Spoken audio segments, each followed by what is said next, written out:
Indy Mogul. What's up, Indy Mogulers? Russell has an hour here with another episode of Friday 101. We get so many questions sent to us at our email, friday101mail@gmail.com, that every so often we're going to take it easy and just answer a few short questions that have been coming in. This week, we'll talk about editing workflow, how to make your shotgun mic sound as good as possible, what's a good stick mic or interview mic for $100 or less, the upcoming Blackmagic cinema camera, and what to do when someone wants you to do video work for them for free when you feel you should get paid. If one of these interests you more than the rest, skip ahead by clicking one of the buttons on the side. Otherwise, sit right there. Friday 101 is about to begin.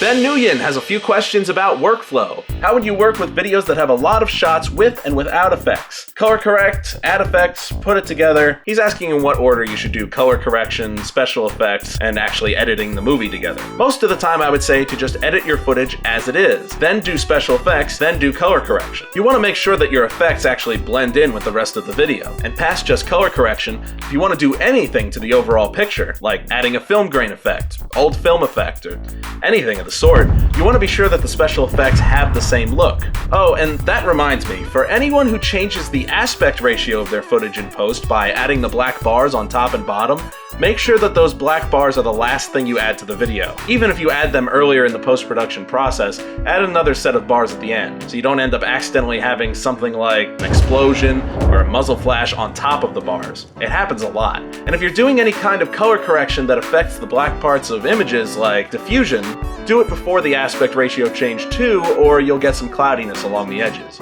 Jamie McLeod writes, I've been looking a lot into audio. Oh man, audio is really my weak point. Just wondering why people like Griffin can get the Asden SGM-1X to sound really clear and crisp. Is there something else done to the audio in post which improves it? I have the SGM-1X myself, and I always wonder this, so hey Griffin. Oh, hey Russell. How do you get your mic's audio to sound so good? The trick to good audio is getting your microphone as close to the source audio as you can. So one thing I do is I actually raise my camera just a little bit higher than my eye line, which lets me get the mic closer in without being in the frame. So right now, the mic is only about a foot away from my mouth, so it's picking up my voice pretty well. And then you want to set your audio levels so it's hitting a nice high volume on your audio recorder. Not too high, it's not peaking, but right now it's bouncing up around -6 dB, which is a good range.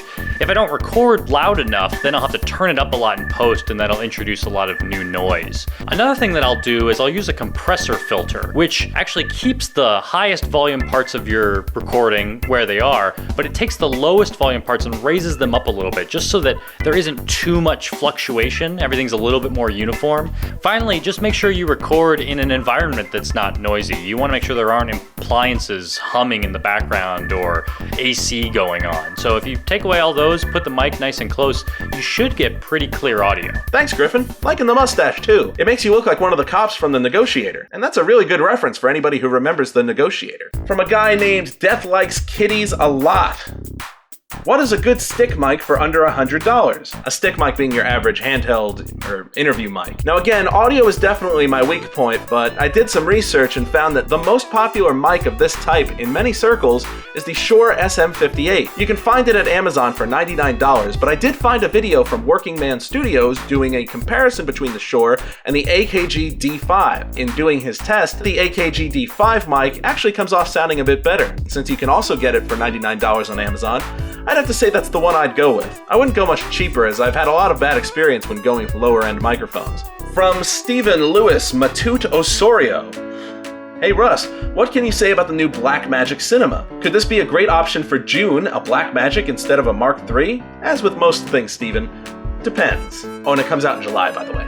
Keep in mind that not a lot has been seen of the Blackmagic camera yet. I'm sure the image quality will look much better compared to the Mark III, but there's a few key differences. First, the image sensor is apparently a lot smaller in actual physical size on the Blackmagic, which means that the whole depth of field thing that DSLRs brought to the video world will be decreased.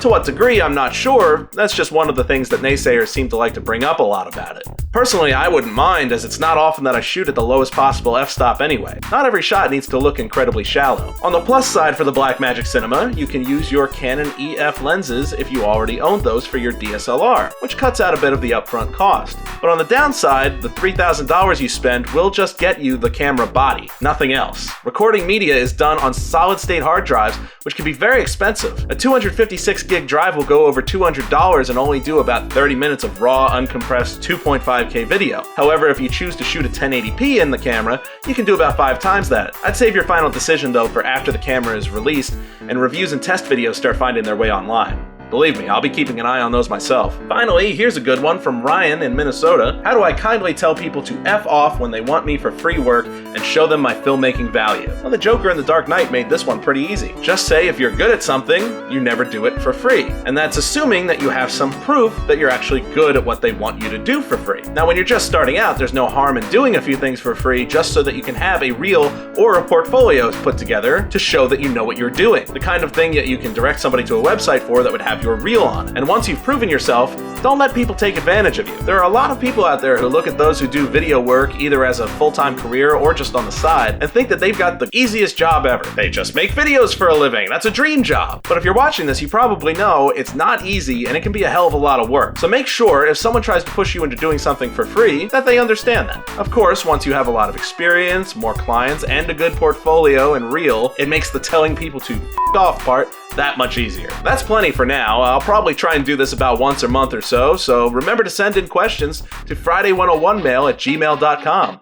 And I may always end up using a question for a full episode, so keep them coming. Also, if you want to try and get your short film, tutorial, game show, anything at all featured on Indy Mogul, we will now be running Mogul or Made on Tuesdays and Thursdays, featuring the best work from our subscriber base. The movies are presented in the order that they're received, so don't fret if it takes some time to get on the show. We have a dedicated email for those now, mogulormade@gmail.com. Anybody who used to submit videos to MovieQuest, we're still using those as well. That's it for me this week. Don't forget that next week, I will be doing a feature on the Jameson First Shot video contest and interviewing Kevin Spacey, Dana Brunetti, the president of Kevin Spacey's production company, and the winner of that contest, Benjamin Leavitt. Thanks to everybody who submitted questions yesterday, and now I get to look forward to doing this tomorrow and hoping that I can actually speak when in their presence. Not just Kevin Spacey either. Hollywood producer, that's the kind of thing that makes me real nervous. Anyway, see you next week. Don't forget Monday, Indy News with Griffin Hammond, where we'll probably have some sort of preview for next week's episode.